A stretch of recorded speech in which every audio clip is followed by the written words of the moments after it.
A cidade em preto e branco. Conto de Iba Mendes. Depois de uma noite longa e marcada por fortes tempestades, a cidade amanheceu em preto e branco. As ruas foram tomadas de um espantoso alvoroço, e as pessoas que ali se desesperavam viam-se umas às outras como se estivessem nas páginas de uma antiga revista do século XIX, em preto e branco. Alertadas sobre o evento, autoridades da capital compareceram ao local a fim de verificar o ocorrido e ficaram estupefatas ao se verem também em preto e branco.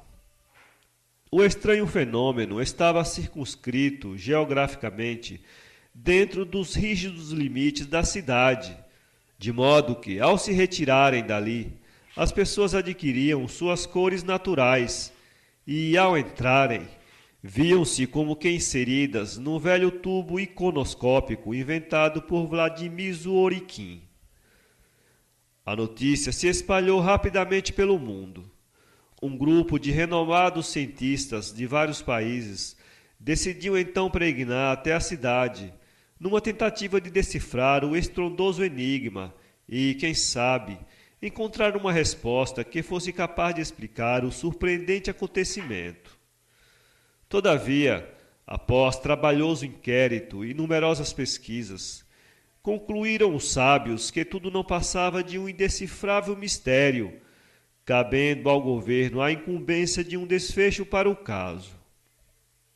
Este publicou uma resolução com a qual determinou que os moradores da cidade deveriam abandoná-la imediatamente, aconselhando-as a buscarem refúgio nos municípios vizinhos, com a garantia de que, tão logo fosse encontrada uma solução para o problema, todos poderiam retornar para o conforto de seus lares, nas mesmas condições em que os deixaram. Decorrida uma semana, a cidade estava deserta, totalmente abandonada, ficando seus arredores vigiados dia e noite pelo exército, que proibia a entrada de qualquer pessoa, não importando as razões ou as circunstâncias que pudessem justificar a penetração na localidade.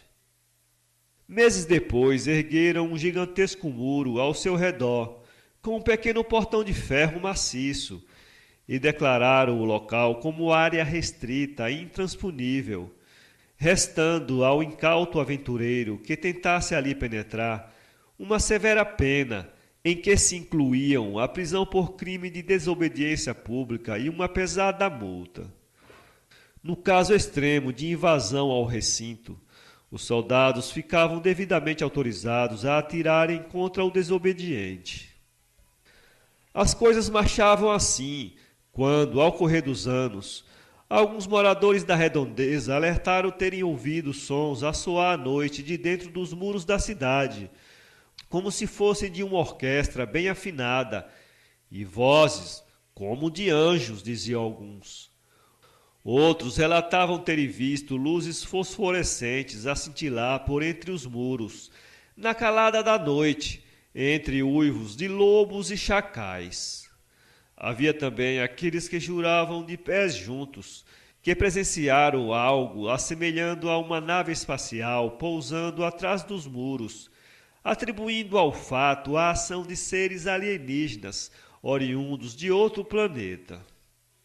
Esse aglomerado de boatos chegou aos ouvidos dos governantes, que deliberaram adentrar os muros da misteriosa cidade, a fim de aquietar os ânimos e acabar de uma vez por todas com as especulações, as quais, se continuadas, poderiam tornar-se geradoras de motins e rebeliões.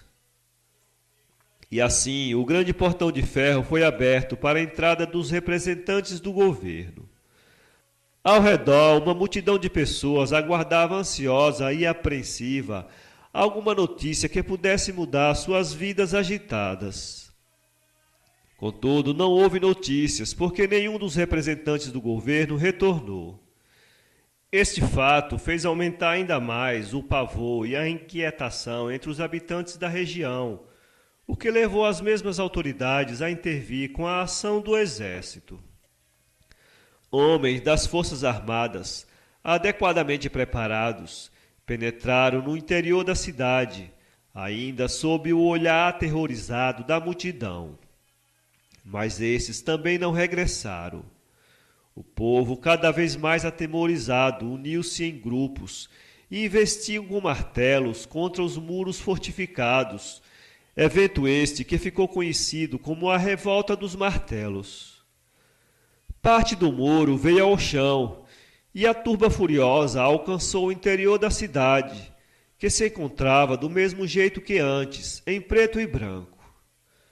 Os representantes do governo e os soldados do exército foram achados dormindo serenamente embaixo de árvores, enquanto o vento espalhava sua brisa suave e tranquila. Tudo ali descolorido, em cores mortas, exceto o velho cemitério, que se destacava por suas cores vivas, assim como seus mortos. Para ler este conto, acesse www.poeteiro.com. Contato iba@ibamendes.com.